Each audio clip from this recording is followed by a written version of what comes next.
Olá, meus queridos alunos, tudo bem com vocês? Sejam bem-vindos a mais uma aula de História para as turmas dos sétimos anos A e B.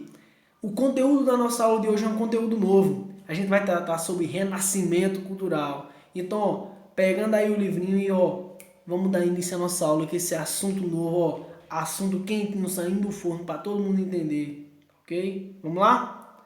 Primeiramente, a gente tem que entender que o renascimento cultural significa o quê? Uma revolução de pensamento.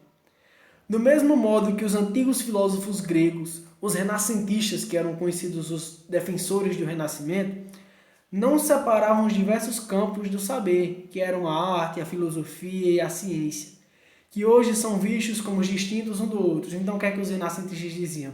Não há por que separar os campos da sociedade, mas sim devemos uni-lo, criá-lo para um bem próprio. Por isso que todo renascentista ele defende que não é necessário separar, mas sim unir cada campo social em benefício do crescimento e melhoria do padrão de vida. Por isso que o próprio nome, quando a gente vê renascimento, significa uma revolução dentro do pensamento. Agora a gente vai ver como é que tem nome importante dentro do Renascimento, pessoal. A gente vai ver pessoas que até hoje são importantes para diversos campos sociais. Primeiramente, a gente vai ter que entender o que é Renascimento e as pessoas que foram importantes para que suas ideias tivessem valor e crescimento dentro da sociedade.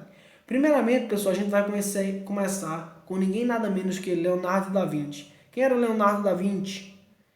Talvez tenha sido o nome mais representativo do Renascimento, pessoal, sem vida e dúvidas. Famoso por quê? Por suas pinturas, também fosse cientista, inventor e poeta, escultor e estudioso da anatomia humana. Seus projetos ajudaram na invenção do submarino e do helicóptero. Então, veja, um cara lá atrás no Renascimento, com toda a tua inteligência, com toda a tua intelectualidade, ajudou a hoje o quê? A criação de dois meios de transporte totalmente importantes, o helicóptero e o submarino. Submarino meio aquático, helicóptero meio aéreo. Mas Leonardo da Vinci, dentro dessa concepção de revolução de pensamento, talvez seja o nome mais influente do Renascimento. Aí você diz, professor, por que o senhor diz talvez?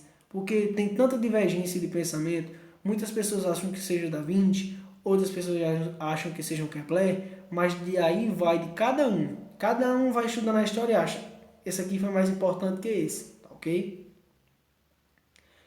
Heliocentrismo. Pessoal, vejam o seguinte. Quando a gente está estudando o Renascimento, a gente vai vendo campos de, de pensamento, como a gente viu na aula passada, antropocentrismo, humanismo, e agora a gente vê o heliocentrismo. O heliocentrismo, pessoal, foi criado por Nicolau Copérnico. Ele propôs essa teoria defendendo a ideia de que todos os planetas observáveis, ou seja, os planetas que a gente conseguia enxergar, da Terra giravam em torno do Sol. Antes de Copérnico, acreditava-se que o Sol era quem girava em torno dos planetas. Quando Copérnico descobre essa ideia, a gente tem o primeiro o quê? A primeira ideia de rotação e translação significa o quê? Os planetas giram em torno do Sol no movimento de translação. Então, Copérnico é um dos principais difusores dessa ideia. Difusor é aquele o quê? Que defende aquela ideia de que os planetas giram em torno do Sol. Anatomia e medicina. Galerinha, preste bem muita atenção nisso aqui. Galileu Galilei era quem defendia muito a anatomia e a medicina dentro do Renascimento. Por quê? Ele era um italiano e suas medições e cálculos eram mais precisos. Ou seja,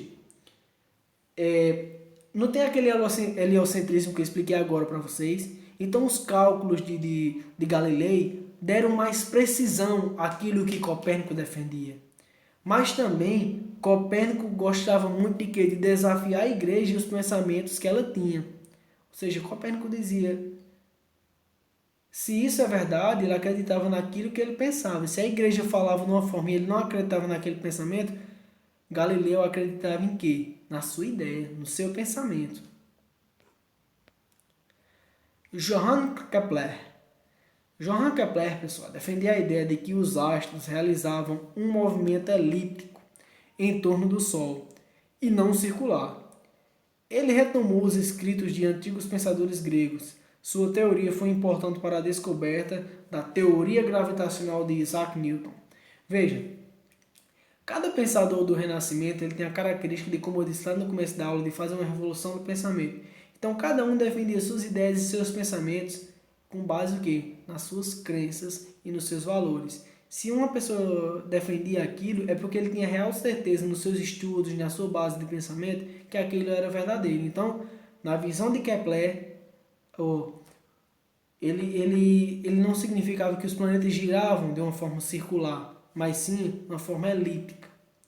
Então, ele foi importante para que Isaac Newton descobrisse a teoria gravitacional, que quando vocês estiverem dentro de ciências e outras matérias, ela é sempre muito citada, essa lei da teoria gravitacional. Agora é com você. Pessoal, é muito importante que vocês assistam essa aula, assistam as aulas passadas ao sentirem dúvidas. Por quê? Porque essas aulas ajudam vocês a complementar os estudos que vocês estão realizando nesse novo método de ensino, que é um modelo de ensino online.